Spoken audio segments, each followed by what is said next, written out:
The first time I saw that concrete mixer sink into my mountain road, I didn't panic. I just looked at my watch, took a slow breath, and thought, well, that happened exactly when I said it would. 8 hours later, that truck was still sitting there with its rear axle buried in gravel. A crew of frustrated contractors arguing with each other, and my phone ringing every 5 minutes because somehow I had become the villain for predicting a disaster nobody wanted to prevent. Funny thing is, none of that had to happen.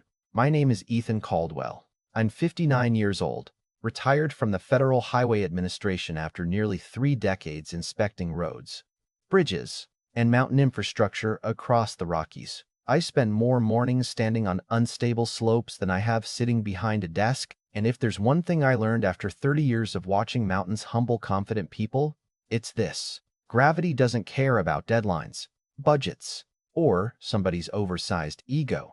My wife, Claire, always joked that I could look at a dirt road for 10 seconds and tell whether it was going to survive the next snowstorm. Maybe she gave me too much credit, but experience has a funny way of teaching you patterns. And once you've watched enough roads fail, you start recognizing the warning signs before anyone else notices them.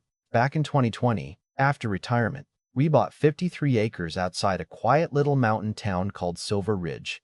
It wasn't fancy. We weren't trying to impress anybody. We wanted trees, fresh air, elk wandering through the property every fall, and a place where the loudest thing at night was the wind moving through the pines. The property came with an old gravel access road stretching a little over a mile from the county road up to the ridge. Years before we bought the place, that road had been built for ranch pickups, horse trailers, and maintenance equipment. I spent almost a year reinforcing drainage ditches, replacing culverts, resaping shoulders, and improving runoff because mountain roads don't fail from one big mistake. They fail from 1,000 little shortcuts. By the time I finished, the road looked simple, but every inch had been carefully maintained within the limits it was designed for.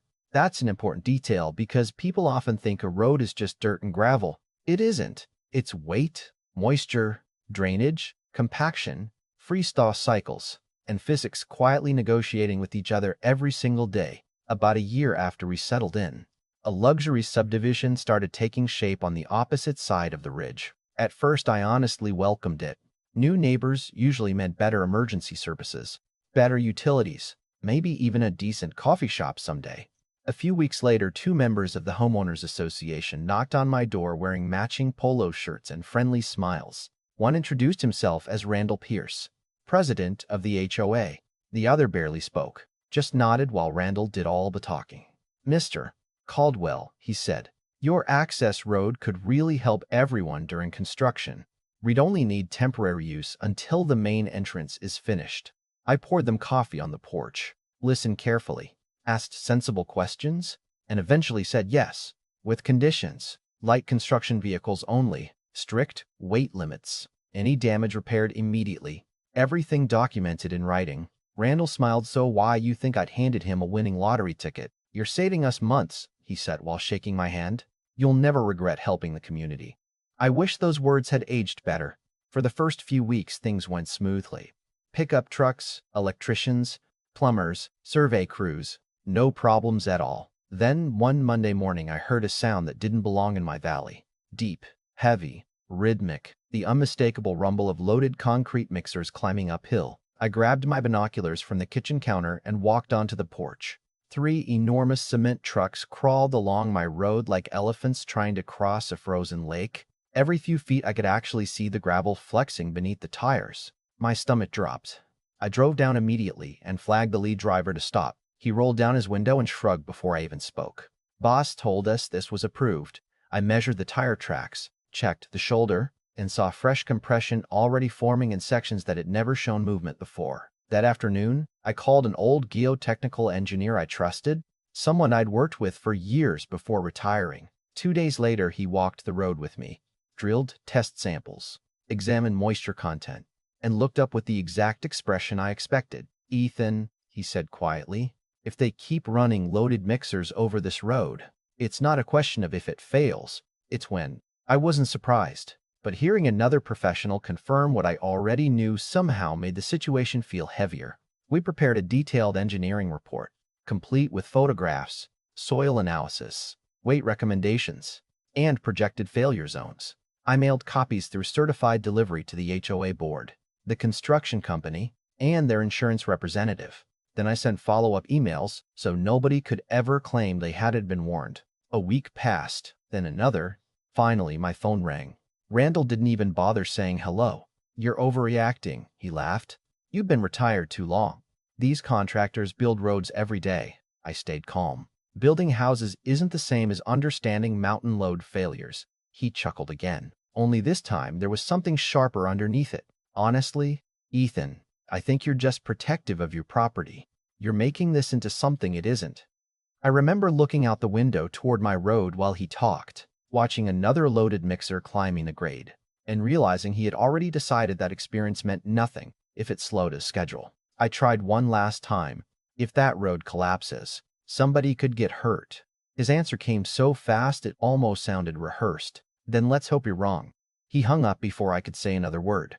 That evening, Claire found me sitting alone on the porch long after sunset, staring toward the tree line where the headlights kept passing one after another. She sat beside me without saying anything for a while before asking the question I think she already knew the answer to. "They're not listening, are they?"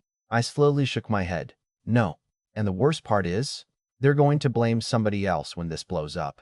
She reached over, squeezed my hand, and smiled the way only someone who's spent 35 years beside you can smile. "Then make sure the somebody else isn't you." That was the moment I stopped trying to convince them and started preparing for what I knew was coming. The next morning I called my attorney before I called anyone else. Not because I wanted a lawsuit, but because I wanted every decision from that point forward to be clean, documented, and impossible to twist later. He listened quietly while I walked him through the engineering report, the certified letters, Randall's phone call, and the endless stream of overloaded trucks. When I finished, he simply said, "If you've warned them and they're knowingly exceeding the design limits on private property, protect your road. Just make sure you don't do anything that creates an unreasonable hazard." That was all I needed to hear. Over the next 2 days, I hired a local concrete company to install reinforced steel bollards just inside both property lines. They weren't flashy. They weren't meant to intimidate anyone. They were there to make one thing perfectly clear. This road was private. Between the bollards, I installed a heavy retractable security gate with a digital access system that only Claire and I could operate. I added reflective warning signs every 100 feet leading to the entrance. "Private road. Weight limit enforced. No unauthorized commercial traffic." I even mounted security cameras covering every angle because something in my gut told me this story wasn't anywhere close to being over. The funny part was that none of the delivery drivers argued. Most of them rolled down their windows, read the signs, shrugged, and turned around. They understood liability better than the people signing their paychecks. 3 days passed peacefully, and I started wondering if maybe, just maybe, common sense had finally won. Then Thursday morning happened. I was repairing a drainage ditch about halfway up the property when I heard branches snapping somewhere below. It wasn't the sound of a vehicle on the road. It was the sound of a vehicle forcing its way through the trees. I climbed onto the embankment and looked down just in time to see a fully loaded concrete mixer creeping around the edge of my barrier through a strip of forest that technically belonged to me. The driver looked nervous. One spotter walked beside him, waving his arms while another shouted directions into a radio. They had literally decided that driving through untouched mountain forest was a better idea than making the legal trip around the public access road. I jumped into my truck and headed downhill. But before I reached them, the mixer had already crawled nearly 400 feet onto the weakest section of the gravel grade. I stopped, stepped out, and yelled for the driver to shut it down. He looked at me through the windshield with an expression I'll never forget. It wasn't arrogance. It was regret. He knew he'd been put in a terrible position. Before either of us could say another word, there was a deep cracking sound underneath the truck, almost like someone snapping a giant tree trunk beneath the earth. Then, everything shifted. The rear wheels dropped so suddenly that gravel exploded outward like water splashing from a bucket. 8 inches may not sound dramatic unless you're sitting inside a vehicle that weighs more than 13 tons. The entire truck leaned sideways just enough to make every person standing nearby freeze. The driver killed the engine immediately and climbed out looking pale as a ghost. Nobody spoke for several seconds. Then one of the supervisors quietly whispered, "Well, that's bad." I couldn't even bring myself to say "I told you so." There wasn't any satisfaction in watching expensive equipment sink into a road I'd spent years maintaining. Mostly I felt disappointed because the failure had been completely preventable. I took photographs from every angle, recorded video showing the collapsed subgrade, documented fresh tire impressions, measured the settlement with a survey rod, and emailed everything directly to my attorney before the recovery crew even arrived. 8 hours later, the truck finally came out after 2 heavy wreckers, an excavator, and a mountain of timber mats managed to stabilize enough ground to pull it free. I later learned that single recovery operation cost over $12,000. That evening, my phone lit up again. Randall's name flashed across the screen. I answered, already knowing the tone before he spoke. "You planned this," he barked. "You trapped our contractor." I actually laughed, not because it was funny, but because it was unbelievable. "Randall," I said, "I warned you for weeks. I closed a private road legally. Your contractor drove around the gate through my trees." He ignored every word. "We'll sue you for interfering with construction." "Go ahead," I replied calmly. "Just make sure you include the email where you instructed them to ignore my engineering report." Silence. Not long, maybe 3 seconds, but long enough for both of us to realize he remembered exactly which email I was talking about. He recovered quickly. "You're bluffing." "No," I answered. "My attorney already has copies, along with every certified letter, every inspection report, every security video, and every timestamp from today."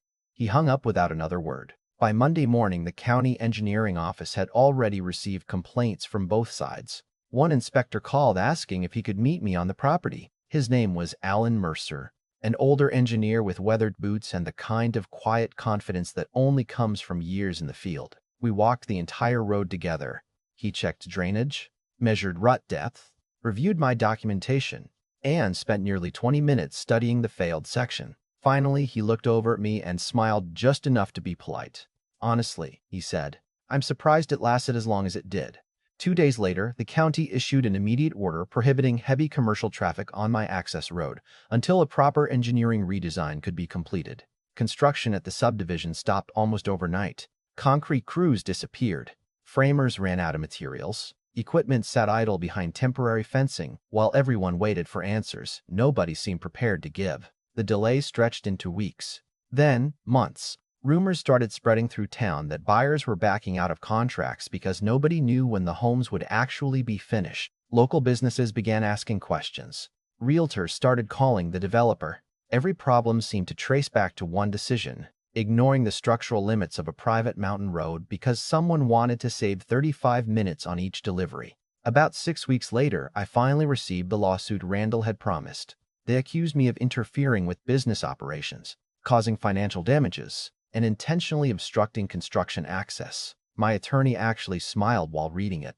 "This may be the easiest case I've handled all year," he said. The hearing itself lasted less than 20 minutes. The judge flipped through engineering reports, property records, photographs, county findings, and the chain of emails we'd submitted during discovery. Then he paused on one particular message from Randall to the contractor. I watched the judge read it twice before removing his glasses. "So," he asked quietly, "despite receiving repeated written engineering warnings from the property owner, you instructed your contractor to proceed anyway?" Randall tried explaining deadlines, project schedules, and unexpected costs, but every answer sounded weaker than the one before it. Finally, the judge leaned back in his chair. "Private property rights don't disappear because construction becomes inconvenient."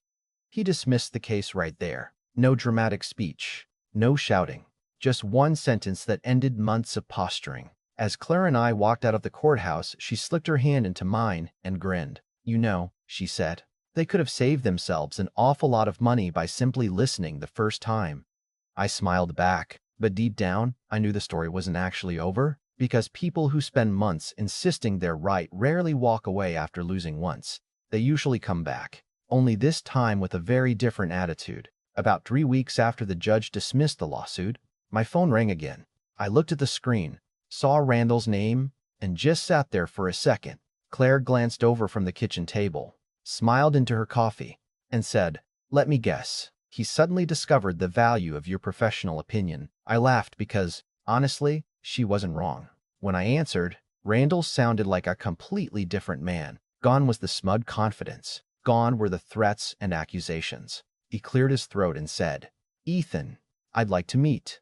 "Face to face," I agreed, mostly because I was curious. 2 days later, we met at a small diner just outside Silver Ridge, the kind of place where everybody knows everybody, where the waitress calls you honey, whether you've been there once or 100 times. Randall arrived early, and for the first time since we'd met, he looked tired. Not angry, tired. He admitted the construction delays had become a nightmare. The developer had already been hit with hundreds of thousands of dollars in penalties. Subcontractors were threatening to walk away. Future buyers were demanding answers, and several HOA board members were privately blaming him for ignoring my warnings in the first place. He stared at his untouched cup of coffee for a long moment before finally saying the words I never honestly expected to hear. "You were right." There wasn't any satisfaction in hearing it. I didn't need an apology nearly as much as I needed them to stop pretending engineering was just another opinion. I leaned back and said, "Being right isn't worth much when everybody loses." He nodded slowly. "So, what would it take?" That question changed everything. I slid a folder across the table. I'd spent the previous week preparing it with my attorney and another civil engineer. Inside was a complete proposal. If they wanted permanent access across my property, the road would have to be rebuilt from the ground up to commercial standards. Stronger base material, proper drainage improvements, reinforced shoulders, additional retaining structures along 2 unstable slopes, independent inspections before every construction season. They would pay every dollar of the upgrade, compensate me fairly for commercial access, and assume full responsibility for ongoing maintenance. There would also be one clause that made Randall raise an eyebrow. Every commercial vehicle exceeding 10,000 pounds would pay a fixed crossing fee each time it entered my property. If payment wasn't received within 72 hours, the digital gate would automatically lock until the account was brought current. No exceptions. Not for contractors. Not for board members. Not for anybody. Randall looked at the proposal for several minutes without speaking. Finally, he sighed and said, 3 months ago I'd have called these demands unreasonable. I smiled. 3 months ago you also thought physics negotiated. Even he laughed at that one. Sometimes people can finally laugh the moment they stop fighting reality. The negotiations took another month, but eventually every document was signed. Throughout the summer, crews rebuilt the road exactly the way it should have been built, before anyone ever thought about sending loaded concrete trucks across it. I watched excavators install deeper aggregate layers.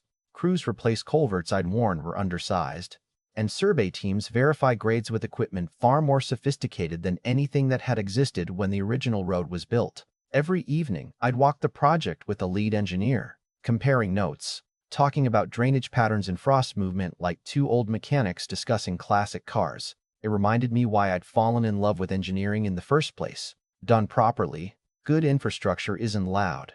It simply works.